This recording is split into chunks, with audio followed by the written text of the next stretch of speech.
I'll level with you guys. The reason that I haven't talked about the Super Bowl is because I have wanted to have every single moment of every single day, every possible second, up until this point, right now, I've wanted every single moment to be able to make a prediction on who is going to win the Super Bowl, because I have not been able to make up my mind. And with that being said, I probably still want more time. I could absolutely use more time because I'm still not sure who's going to win this game. It's really hard to go against either team.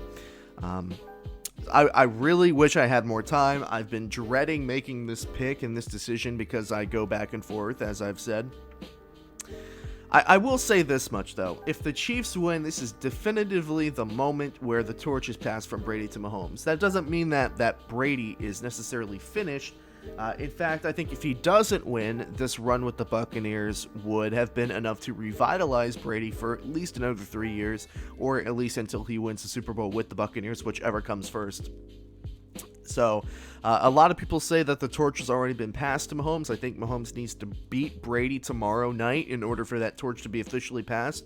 And that torch has kind of been passed between a couple players. It kind of reminds me a little bit of how Tom Brady and Peyton Manning used to pass the torch back to one another. Although the torch of the greatest of all time was already pretty much held in Brady's possession, that Tom Brady, Peyton Manning rivalry throughout the early 2010s, late 2000s.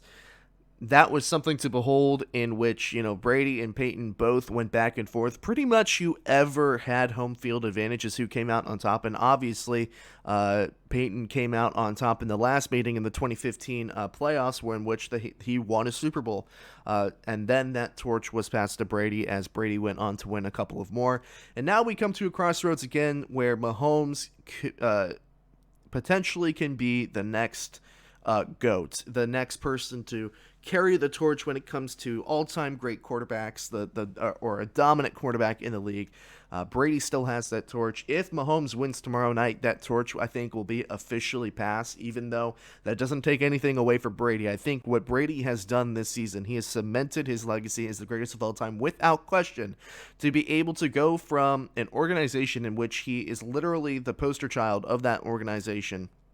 He is the face, he's the name, he's essentially everything to do with the Patriots organization. You go from an organization like that where you know the offense, you know the scheme, you know it like the back of your hand, and then go to a completely new place with completely new players, a culture that has not been a winning culture since the early 2000s. You go to that team and you build them up, you lead that team to a Super Bowl and potentially win one.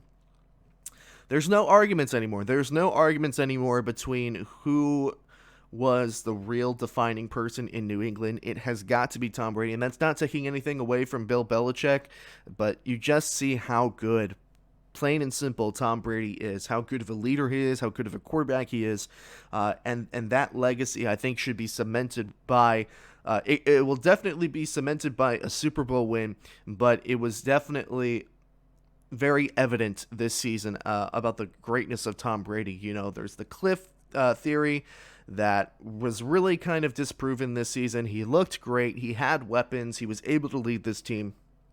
And it was incredibly impressive, and that should not be taken away from Tom Brady if the Chiefs win the Super Bowl. I've kind of laid out what it means if Mahomes wins, what it means if Brady wins, and it's really difficult still for me to make a decision on this game. I wasn't terribly impressed with the Buccaneers. I'll say this much. I feel better about the Chiefs coming out of the AFC Championship than I do the Buccaneers coming out of the NFC Championship. I think the Bucs, in some way, and I know this is going to irritate some people that I say this, but in some way the Bucs got kind of lucky with how the Packers performed. I know that the Buccaneers played really, really well in the first half of that game, and then Brady threw a couple of interceptions. There were some turnovers, and it allowed the Packers and Aaron Rodgers to get back into that game. If Brady didn't throw a couple of interceptions, not all of them were his fault. A couple of them bounced off of Mike Evans' hands. Uh, if that didn't happen, the Packers might not have been in the game at all. So maybe it's a little bit unfair of me to say that, hey, the Buccaneers got away with one. But regardless, that's what happened during the game. And obviously, there was controversy at the end of that game. It was a closer game at the end, but still, the Buccaneers played a Packers team that just looked off that day in a lot of aspects. And with how Brady played, I wasn't necessarily confident in the offensive side of things, which is exactly what you need to be confident in when you go against a team like the Chiefs. Look, whatever this game is going to be, and I hope that it's going to be a good game. Whatever you want to say about these two teams, it's going to more than likely be an absolute shootout, and that's what I hope it would be. One great quarterback, the greatest quarterback of all time, with a really good wide receiver core versus Patrick Mahomes and an equally as fast and lethal wide receiver core going at each other. And essentially, whoever turns the ball over is the team that is going to lose the game. That's the plain and simple answer for me. It's like whoever is going to turn the ball over is going to lose the Super Bowl. And I think that Brady is more prone to turning the ball over this season than Patrick Mahomes is. Now, Patrick Mahomes has had a couple of multi-interceptions game. Obviously, so has Brady. They're both not necessarily prone to it, but it has happened. Right now, I just think I have more confidence in the Chiefs, and that really, I guess, I've talked myself through my Super Bowl pick. I have talked myself through it, and I think the Chiefs are probably going to win the Super Bowl and start a new dynasty in the NFL.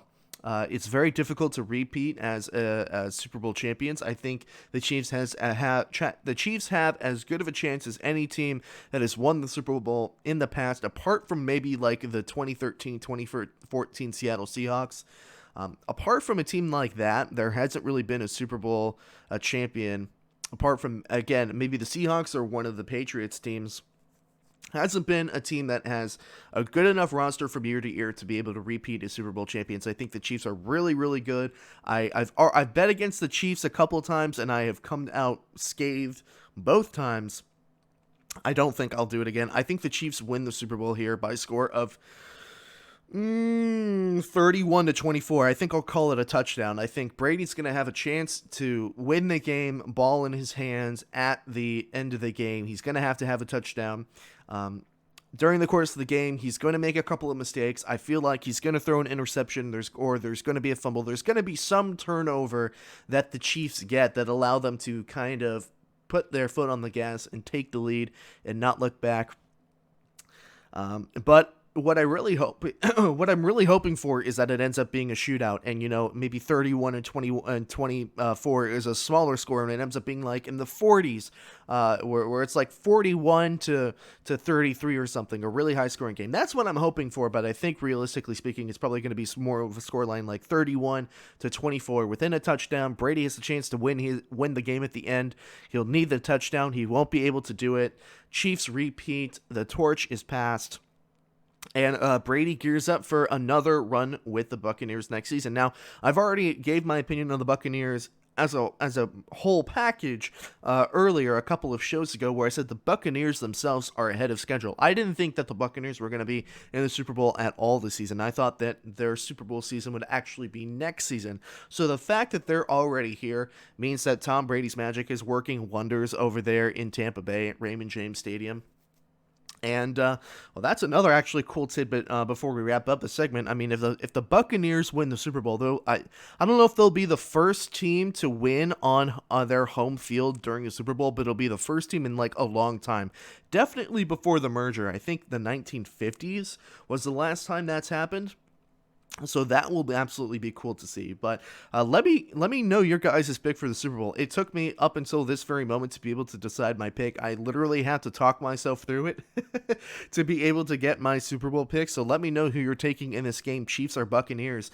I think it's going to be a shootout. I hope it's a shootout, but in the end, I think a 31-24 score line for the Chiefs is the most probable outcome for this game. Brady's going to turn the ball over one time, whether it's an interception or a fumble, and it's going to be extremely difficult for them to overcome that, because once you turn the ball over against the Chiefs and they get up 2 scores on you, very difficult to come back from. Hey everyone, thank you so much for watching this segment from the Hard Headed Sports Podcast. You've heard what I've had to say, now I'm interested to hear what you think as well. If you enjoyed this highlight from the show and want to watch more highlights from the show as they come out after the show's completion, you should definitely subscribe to the YouTube channel, and if you're interested in listening to the entire show in its full-length entirety, you should follow the show on Spotify, Apple Podcasts, Google Podcasts, and Anchor. Thank you so much for watching. I will see you all very soon.